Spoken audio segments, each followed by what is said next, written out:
పబ్లిక్గా ఉన్నప్పుడు, పబ్లిక్గా వాళ్ళు విజిబుల్గా ఉన్నప్పుడు, వాళ్ళ వర్క్ విజిబుల్గా ఉన్నప్పుడు డూ యూ థింక్ అంటే వాళ్ళు ఎక్స్ట్రా కాన్షియస్గా ఉండాలి? దట్స్ వాట్ అంటే సీనియర్ యాక్టర్స్ కానీ ఈ ప్రొఫెషన్ ఎప్పటి నుంచో ఉన్న వాళ్ళు చేస్తున్నారు. అది వాళ్ళు కొంచెం ఎక్స్ట్రా ఉండాలి కేర్ తీసుకుంటారు ఐడియల్లీ. బట్ అంటే ఇట్స్ బోత్ వేస్. అంటే the person has to be extra careful because there is too much attention on you, and otherwise also chinna issues ni kuda because they are celebrities or because they are public figures adi ekku portray avvadam. Ante it's normal. అంటే నువ్వు నడుస్తూ ఒక దగ్గర ఒక మెట్టు slip అయి పడిపోయావు అంటే ఒక మామూలు మనిషి పడిపోతే అక్కడ గతుకుంది, మెట్టు స్లిప్ అయి ఒక సెలబ్రిటీ పడిపోతే ఆ గట్టులో వీళ్ళు నిర్లక్ష్యంగా నడిచారు. I mean tours human. అంటే కాలు స్లిప్ అయి పడ్డారు అంటే ఏ మనిషి అయినా స్లిప్ అయి పడే ఛాన్స్ ఉంది.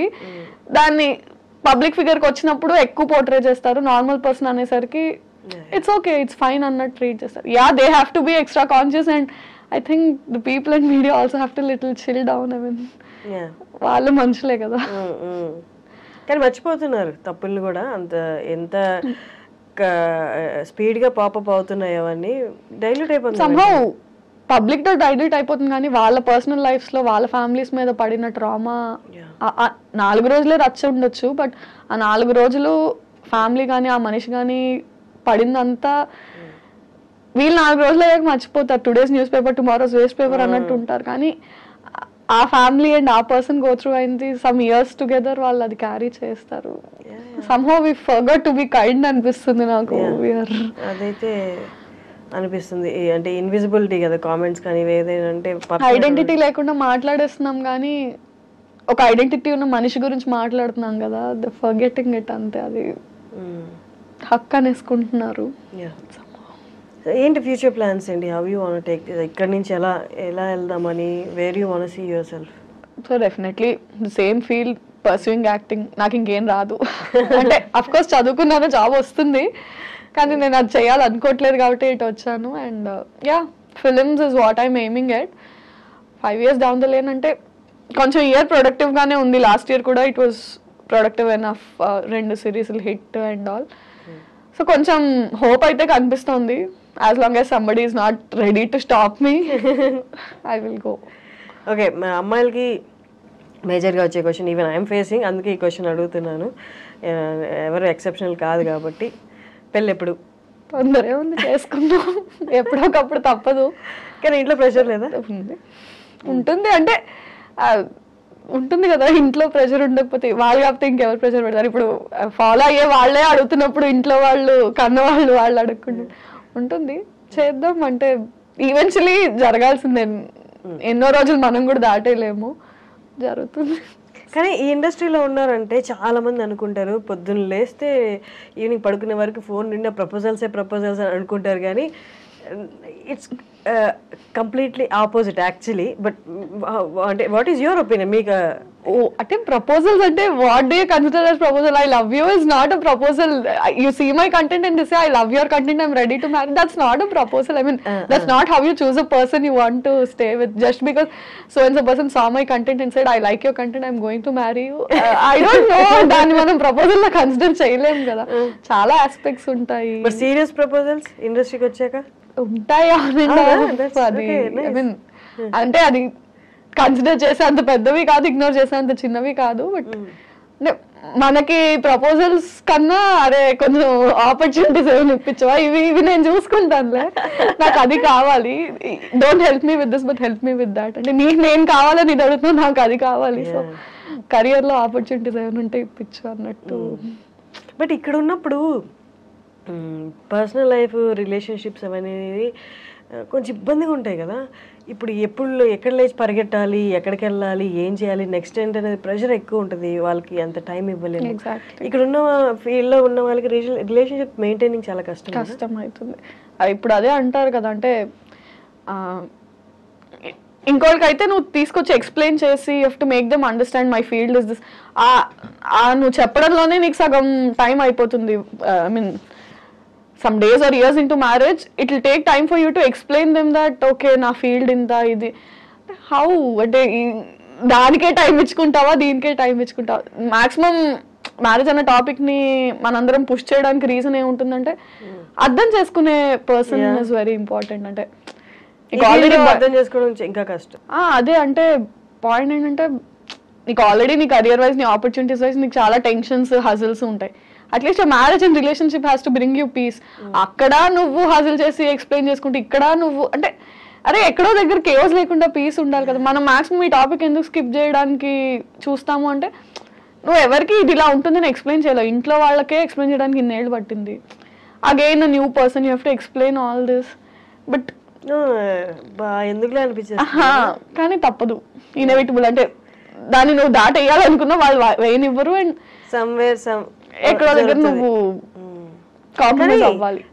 ఇప్పుడు మన చుట్టూరు ఉన్న వాళ్ళని చూస్తే రియాలిటీలో పెళ్ళిళ్ళు సక్సెస్ అయ్యాయి, సక్సెస్ రేషియో అనేది చాలా తక్కువ పడిపోతుంది కూడా. ఇవి చూసినప్పుడు ఇంకా అంటే మనకి ఆల్రెడీ నిరుత్సాహం లేదు, కొంచెం యాడ్ ఆన్ అయ్యి వద్దులేరా బాబు ఇప్పుడు అని అనిపించట్లేదు మెనీ టైమ్స్. ఐ మీన్ అంటే ఆ ఇన్స్టిట్యూషన్ ఆఫ్ మ్యారేజ్ అనేది డైల్యూట్ అవుతూ వచ్చిందో అది మనమే డైల్యూట్ చేసాము తెలియదు, కానీ సంహౌ ఆ హోప్ అయితే చాలా మటుకు అవసరమా ఇప్పుడు మళ్ళీ అంటే ఇట్స్ నాట్ లాస్టింగ్ అన్న పాయింట్ కన్నా దాని ఎఫెక్ట్ కెరియర్ మీద మళ్ళీ ఉంటుందేమో. పర్సనల్గా ఇఫ్ ఇట్స్ నాట్ లాస్టింగ్ అది నా మటుకు అన్నట్టు నేను ఇప్పుడు ఉండలేను, ఎందుకంటే పబ్లిక్ ఫిగర్స్ మనం ఇప్పుడు. సో దాని ఇంపాక్ట్, దా పర్సనల్ ఇంపాక్ట్ నువ్వు వర్క్ మీద పడడం, పబ్లిక్లో తెలియడము, ఆ భయం ఇంకా అదే చెప్తున్నారు మీరు ఇందాక అన్నట్టు don't we have to be extra conscious అంటే yeah we have to be extra conscious. మామూలుగా choosing a person and going marrying a person వేరు. ఈ బయట ఇలాంటి అన్సక్సెస్ఫుల్ మ్యారేజెస్ ఉన్నప్పుడు ఇంకా అండ్ అంటే మన ఫీల్డ్ ని యాక్సెప్ట్ చేయడము, అర్థం చేసుకోవడం చాలా కష్టం, చాలా కష్టం. సో సమ్హౌ డీపెస్ట్ ఫియర్స్ లో అది ఉండిపోయిద్దేమో.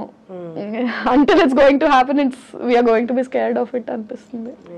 ఏంటి ఇన్ఫినిటంలో నెక్స్ట్ ఏదైనా ప్రాజెక్ట్ డిసైడ్ అయిందా, లేకపోతే what is your next? So ప్రస్తుతానికి పెళ్లివారమండి ఇంకొక 2-3 ఎపిసోడ్స్ లో అవుతుంది. అయ్యాక ఆల్రెడీ ఒక ప్రాజెక్ట్ రన్ అవుతోంది, జానకి సమేత రఘురామ అని. అది అండ్ చూడాలి, ప్రీవియస్ హిట్ అయిన సిరీస్ సీక్వెల్స్ ప్లాన్ ఉన్నాయి. అంటే I did a series call date with boss, దాని సీక్వెల్, రాధా గోపాలం దాని సీక్వెల్ ప్లాన్ అయితే ఉంది.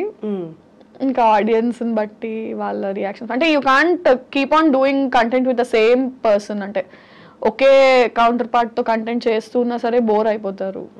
And they somehow get use to seeing only with that person. అంటే వీళ్ళతో కంటెంట్ హిట్ అయితే వీళ్ళతోనే చెయ్యి అంటారు, బట్ దట్ డజంట్ వర్క్. అంటే కాస్టింగ్ మారుతూ ఉండాలి. So with different person for few days and maybe will come back to Pellivaramandi season 3 again. ఇప్పుడు చాలా మందికి వ్యూవర్స్ కి ఉన్న క్వశ్చన్ ఏంటి అంటే ఛానల్స్లో అయితే దే పే యూ మంత్లీ ఇట్లా అని, బట్ యూట్యూబ్లో వచ్చేసరికి అంటే ఈ వ్యూవర్షిప్ని బట్టి దే పే యూ ఆర్ మనకి సినిమాలో లాగా పర్ డే అలాగా, లేకపోతే ఈ ప్రాజెక్ట్ కింద అని? ఐఎమ్ అన్ ఎంప్లాయీ, సో అది ఛానల్స్లో లాగా మంత్లీయే పే ఉంటుంది. అంటే ఇట్ డిపెండ్స్. అంటే ఫ్రీలాన్సర్స్ అయితే ఒకలా ఉంటుంది, ఎంప్లాయీస్ అయితే ఒకలా ఉంటుంది, if you own a channel ఒకలా ఉంటుంది. అంటే నాకంటూ నా ఓన్ ఛానల్ ఉండి if I'm associated with it partnership లాగా this part of revenue belongs to me, this part percentages ఉంటాయి. ఫ్రీలాన్సర్స్ ఉంటే నంబర్ ఆఫ్ డేస్ కానీ పర్ సిరీస్ కానీ ఉంటుంది.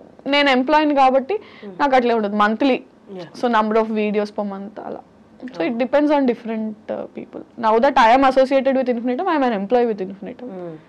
So salary. Finally Prasad garu నేను ఇంటర్వ్యూ చేశాను. అమ్మో అమేజింగ్. అసలు తన టాలెంట్, తనకి వాక్చాతుర్యము, రైటింగ్ మీద ఉన్న గ్రిప్ అసలు ఎంత అంటే నాకు తెలిసి నేను చూస్తున్నా 3-4 ఎపిసోడ్స్ ఏమో చూసినప్పుడు ఒక దాంట్లో రైటింగ్ అనేది ఎక్కడొక్కడే ఎవాపరేట్ అయిపోద్ది, ఇంకా స్కిల్ అంతా ఎవాపరేట్ అయిపోయి ఇంకేముండదు, ఏదో ఒకటి సర్ది కట్టేద్దాం అన్నట్టు ఎక్కడా అనిపించలే. ఏ ఎపిసోడ్కి ఆ ఎపిసోడ్ అన్న ఆ మాటలు రాయడం కానీ చాలా టాప్ నాచ్ అనిపిస్తుంది. Very talented. నేను ఎప్పుడు ఆయనతో అంటాను యూ హ్యావ్ సరస్వతీదేవి మీ దగ్గర ఉన్న రోజులు యూ విల్ ప్రాస్పర్ అని. అంటే ఈజ్ వెరీ టాలెంటెడ్ లేండి. అంటే ఆ విషయంలో అదే అంటున్నాను, చాలా మంది పాపం మన ఇండస్ట్రీలో మన ఫీల్డ్లో టాలెంటెడ్ ఉన్నారు. రైట్ టైం తను కూడా చాలా రోజుల నుంచి ఉన్నాడు. ఆల్మోస్ట్ అంటే I don't know how many number of years, but నేను వచ్చి 4 ఏళ్ళు అయింది, తను నాకన్నా చాలా ముందు నుంచి ఉన్నాడు. అండ్ ప్రాపర్ బ్రేక్ తనకి వచ్చి ఉండింది, కానీ చాలా హ్యూజ్ సక్సెస్ ఈ మావిడాకులు, పెళ్లివారమండితో నెక్స్ట్ లెవెల్కి వెళ్ళిపోయాడు. పీపుల్ నో హిమ్ ముందు కూడా, very successful he was. So మెట్టు ఎదుగుతూ now that is working for films also, రాస్తున్నాడు. గుడ్. అంటే వెన్ మనుషులు ఎదుగుతుంటే యూ ఫీల్ నైస్, మన వాళ్ళు అనే దట్ ఫీలింగ్ ఇస్తారు.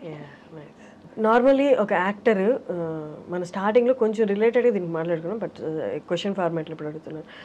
నార్మల్లీ ఒక యాక్టర్ ఏ ఇమోషన్ అయినా కరెక్ట్గా ఇమోట్ చేయాలి అంటే పర్సనల్లీ తన ఆ ఇమోషన్ని గట్టిగా ఫీల్ అయి ఉండాలి అని.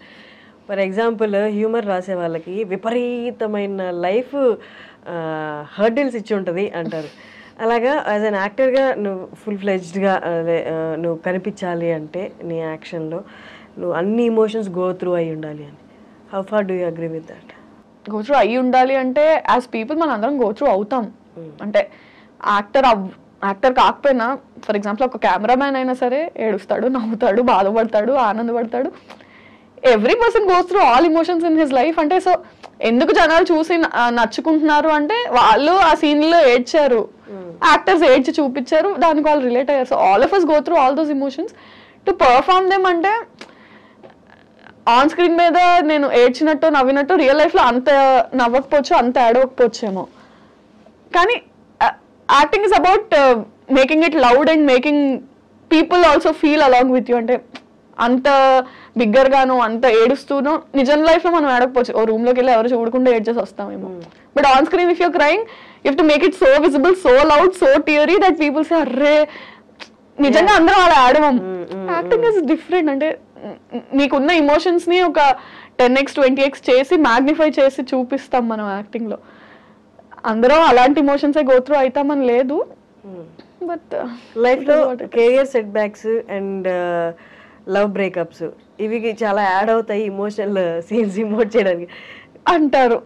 బట్ అంటే I should tell you, I have seen writers అంటే ఎంత ఇమోషనల్ సీన్స్ బ్రేకప్ లవ్ గురించి ఎలా రాస్తారంటే అదే ఖచ్చితంగా వీడు ఒక 4-5 సార్లు జీవితంలో దెబ్బతిని ఫినాన్షియల్ గా పడిపోయి చూస్తే రిచ్ లైఫ్, అది అసలు ఏం గోత్రూ అయ్యి ఉండకుండా ఏం ఒక లవ్ స్టోరీ లేదు, ఏం లేదు, చిల్లర. కానీ ఎలా బ్రో ఇంత బాగా రాసావు అంటే ఇట్ కమ్స్ అంతే. నువ్వు ఎక్స్పీరియన్స్ చేయగల, నువ్వు ఎక్స్పీరియన్స్ చేసిన వాళ్ళని you have to be a good listener. చూసినా కూడా అంటే మనం అనుకుంటాం అంటే to be able to do ఇంత బాగా చేశారు, ఇంత న్యాచురల్ గా చేశారు అంటే మీరు కూడా acting doesn't work like that and even writing doesn't work like that. అంటే ప్రొఫెషన్ స్కిల్ వేరు, పర్సనల్ ఎక్స్పీరియన్స్ వేరు అంతే. Nice talking to Virajitha. అసలు విరాజిత పేరు మీనింగ్ ఏంటి? సమ్మన్ హూ విరజల్లడం, డిస్ట్రిబ్యూట్ చేసి స్ప్రెడ్ చేసే పర్సన్. మంచి పేరు అసలు. చాలా రేర్. డాడీకి థ్యాంక్ యూ చెప్పాలి, చాలా మంచి పేరు పెట్టారు. చాలా రేర్ కదా ఆ పేరు, పలకడానికి కూడా చాలా కష్టపడతారు. నేనే 2-3 సార్లు తడబడ్డాను. మామూలుగా పలికేసాను కానీ రోల్ అయ్యే కెమెరా రోల్ అయింది, అలవాటు అయిపోయాక. That's nice. Great talking to you. No, same kind of journey కదా. It was like నాకు చాలా హ్యాపీగా అనిపించింది ఇవన్నీ షేర్ చేసుకోవడం, మాట్లాడడం. ఇంటర్వ్యూ కాకంటే షేర్ చేసుకున్నట్టుంది. Yeah, that's nice for thank you for coming and all the best for your next projects. Thank you so much.